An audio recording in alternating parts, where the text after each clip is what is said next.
Hello, मेरा नाम सोनिया है। मैं 23 साल की हूँ और सच बताऊँ तो इस उम्र में शरीर ऐसा हो जाता है कि खुद को आईने में देखकर भी मन ललचा जाए।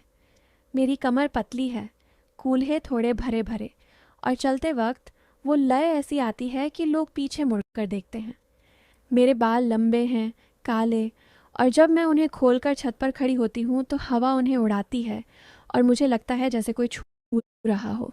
मेरी हंसी में एक मिठास है। लोग कहते हैं कि मेरी आवाज़ सुनकर दिल को सुकून मिलता है, लेकिन कुछ लोगों की आंखों में वो चमक आ जाती है जो कुछ और कहती है। मैं गांव की हूँ। हमारा गांव है भोला नगर, जहाँ खेत हरे भरे रहते हैं और शामें लंबी होती हैं। मैं अपनी कहानी खुद सुना रही हूँ, जैसे कोई सहेली बैठकर घंटों बात कर रही हो। ये कहानी थोड़ी लंबी है, धीरे धीरे चलती है, और इसमें वो सब है जो तुम सोच रहे हो, लेकिन वैसा कुछ नहीं होता जो तुम उम्मीद कर रहे हो। बस सुनते जाओ। हमारे गांव में एक पुराना तालाब है, बड़ा साफ पानी वाला, जहाँ गर्मियों में लोग नहाने जाते हैं, लेकिन लड़कियां कम जाती हैं क्योंकि रास्ता जंगल से होकर जाता है। मैं अक्सर शाम को वहाँ जाती थी, अकेले, क्योंकि मुझे उस शांति से प्यार है। पानी के किनारे बैठकर पैर लटकाकर रखती और सोचती रहती। एक शाम मैं वहीं थी। साड़ी का पल्लू हवा में उड़ रहा था। बाल गीले थे क्योंकि मैंने पैर पानी में डाले थे। तभी दूर से कोई आता दिखा, लंबा, गोरा, कंधे चौड़े और हाथ में एक कैमरा लटका हुआ। मैंने सोचा शायद कोई फोटोग्राफर है। वो पास आया और बोला, बहन जी, ये तालाब कितना सुंदर है, क्या मैं कुछ फ़ोटो ले सकता हूँ? मैंने ऊपर देखा, उसकी नज़र मेरे चेहरे पर थी, लेकिन थोड़ी देर के लिए नीचे भी गई। मैं मुस्कुराई और बोली, ले लीजिए, लेकिन सावधानी से, पानी गहरा है, कैमरा गिर गया तो निकालना मुश्किल होगा। वो हंसा। चिंता मत करो, मैं चीज़ों को अच्छे से पकड़ता हूँ। उसका नाम था विक्रम। वो शहर से आया था, कहता था कि वो वाइल्ड लाइफ फोटोग्राफी करता है और हमारे इलाके में तो कुछ दुर्लभ पक्षी देखने आए हैं, लेकिन उसकी नज़रें पक्षियों से ज़्यादा मेरी तरफ रहती थीं। वो रोज़ शाम को तालाब पर आता और मैं भी होती। हम बातें करने लगे। वो फ़ोटो लेता रहता, कभी पेड़ों की, कभी पानी की लहरों की, और कभी कहता, सोनिया, तुम इस तालाब के साथ कितनी अच्छी लगती हो, जैसे तुम्हारा ही हिस्सा हो। मैं हंसती। हिस्सा तो सबका है, लेकिन ज़्यादा गहराई में जाना खतरनाक होता है। वो करीब आकर बैठता, बोला, गहराई ही तो मज़ा देती है, ऊपरी सतह पर क्या रखा है। मैं कुछ नहीं कहती, बस मुस्कुरा देती। धीरे धीरे हमारी बातें लंबी होने लगीं। वो मुझे अपने कैमरे में फ़ोटो दिखाता, कहता, देखो ये सूर्यास्त कितना सुंदर है, लाल लाल जैसे कोई गर्म हो रहा हो। मैं देखती और कहती, हाँ, लेकिन ज़्यादा देर देखोगे तो आंखें जल जाएंगी। वो हंसता और कहता, जलने में भी एक अलग मज़ा है ना। मैं विषय बदल देती। एक शाम वो बोला, सोनिया, तुम्हारे बाल कितने अच्छे हैं, क्या मैं एक फ़ोटो ले सकता हूँ? मैंने हामी भर दी, लेकिन वो कैमरा उठाकर मेरे पास आया, बालों को हाथ से थोड़ा सुलझाया और बोला, ऐसे और सुंदर लगेंगे। उसके हाथ मेरे बालों में थे। हवा चल रही थी और मुझे लगा जैसे कुछ होने वाला है, लेकिन वो सिर्फ फ़ोटो ली और पीछे हट गया। घर लौटकर मैं सोचती, ये लड़का क्या चाहता है। लेकिन अगली शाम फिर वही मिलना। अब वो मुझे अपने शहर की बातें बताता, कहता कि वहाँ रातें कितनी रंगीन होती हैं, लाइटें चमकती हैं, लोग देर तक जागते हैं। मैं कहती, हमारे यहाँ भी रातें लंबी होती हैं, लेकिन अंधेरा गहरा होता है। वो बोला, अंधेरे में ही तो असली मज़ा है, जब कुछ दिखता नहीं तो छूकर महसूस करना पड़ता है। मैं चुप हो जाती। एक दिन वो तालाब के पास एक छोटी सी नाव लेकर आया, बोला, चलो बीच तालाब तक चलते हैं, वहाँ से फ़ोटो अच्छी आएगी।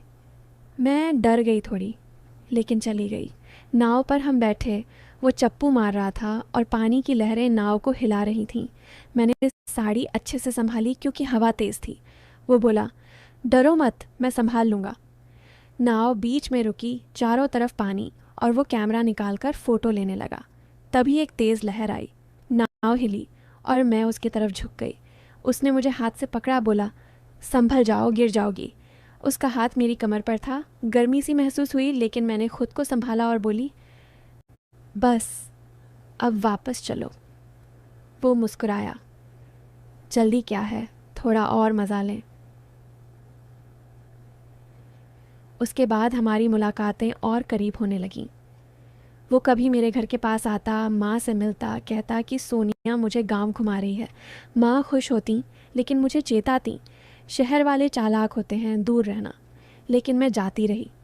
एक शाम तालाब पर बारिश शुरू हो गई, हल्की हल्की। हम एक पेड़ के नीचे खड़े हो गए। मेरी साड़ी गीली हो रही थी, चिपक रही थी शरीर से। वो मेरी तरफ देख रहा था, बोला, सोनिया तुम गीली लग रही हो, कितनी सुंदर। मैंने शर्माते हुए कहा, चलो घर चलते हैं। लेकिन वो बोला, थोड़ी देर और रुकें, बारिश का मज़ा लें। पानी की बूंदें मेरे चेहरे पर गिर रही थीं और वो एक बूंद को मेरे गाल से पोंछने को हाथ बढ़ाया, लेकिन मैं पीछे हट गई। बारिश रुकने तक हम वहीं खड़े रहे, बातें करते रहे, लेकिन बस बातें। फिर दिन बीतते गए। वो मुझे अपने कैमरे की ओर फ़ोटो दिखाता, कभी कभी कहता, ये फ़ोटो में तुम कितनी सुंदर लग रही हो। मैं डांटती, ऐसी बात मत करो, लेकिन वो हंसता। एक दिन वो बोला, सोनिया मैं तुम्हारे साथ एक जगह चलना चाहता हूँ। जंगल के अंदर एक छोटा सा झरना है, वहाँ कोई नहीं जाता। मुझे लगा मज़ा आएगा। चली गई। रास्ता तंग था, झाड़ियाँ थीं, कभी कभी उसका हाथ मेरे हाथ से छू जाता संभलते वक्त। झरना बहुत सुंदर था, पानी ऊपर से गिर रहा था। वो बोला, चलो नीचे जाकर खड़े हों, पानी की बौछारें लगेंगी। हम गए। पानी ठंडा था, मुझे सिहरन हो रही थी। वो मेरे पास खड़ा था, बोला, कितना ठंडा है, लेकिन पास आओ तो गर्मी मिलेगी। मैं हंस पड़ी, लेकिन दूर रही। हम वहाँ घंटों बैठे, फ़ोटो लीं, बातें की, लेकिन बस इतना। समय ऐसे ही बीत रहा था। वो अब मेरे लिए छोटे छोटे गिफ्ट लाता, कभी फूल कभी चॉकलेट। कहता, ये तुम्हारे होठों जितनी मीठी है। मैं ले लेती, लेकिन कहती, मिठाई ज़्यादा खाओगे तो नुकसान होता है। एक शाम वो बहुत सीरियस होकर बोला, सोनिया मुझे तुमसे कुछ कहना है। मेरा दिल ज़ोरों से धड़कने लगा अब वो बात कहेगा जो मैं सोच रही हूँ। हम तालाब के किनारे बैठे थे, चाँद निकला हुआ था, पानी में चांदनी चमक रही थी। वो मेरे पास सरका, बोला, तुम्हारे साथ ये दिन कितने अच्छे बीते, लेकिन अब मुझे जाना है। मैं चौंकी, कहाँ? वो बोला, शहर वापस, मेरा प्रोजेक्ट ख़त्म हो गया। लेकिन उससे पहले एक सच बताना है। मैं रुक कर उसकी तरफ देखने लगी। वो बोला, सोनिया मैं कोई फ़ोटोग्राफ़र नहीं हूँ। मैं यहाँ तुम्हारे पापा के कहने पर आया था। तुम्हारे पापा और मेरे पापा पुराने दोस्त हैं। वो चिंता करते थे कि तुम अकेली बहुत घूमती हो, तालाब जंगल जाती हो, कहीं कुछ हो न जाए। तो उन्होंने मुझे भेजा कि तुम्हारी देखभाल करूं छुपकर। लेकिन मैंने सोचा छुपकर क्या, खुलकर दोस्ती कर लूं। सारी फ़ोटो, सारी बातें, सब तुम्हें सुरक्षित रखने के लिए था। मैं तुम्हारा रक्षक था, कोई और नहीं। और अब मुझे खुशी है कि तुम इतनी समझदार हो कि किसी के बहकावे में नहीं आई। मैं पहले तो हैरान रह गई, फिर हंस पड़ी। बातें, सारे इशारे, सब एक बड़ा प्लान था मेरी सेफ्टी के लिए। वो जो छूना, पास आना, सब सिर्फ नाटक था कि मैं सतर्क रहूं। लेकिन असल में कभी कुछ गलत नहीं हुआ। अब विक्रम मेरा बड़ा भाई जैसा है।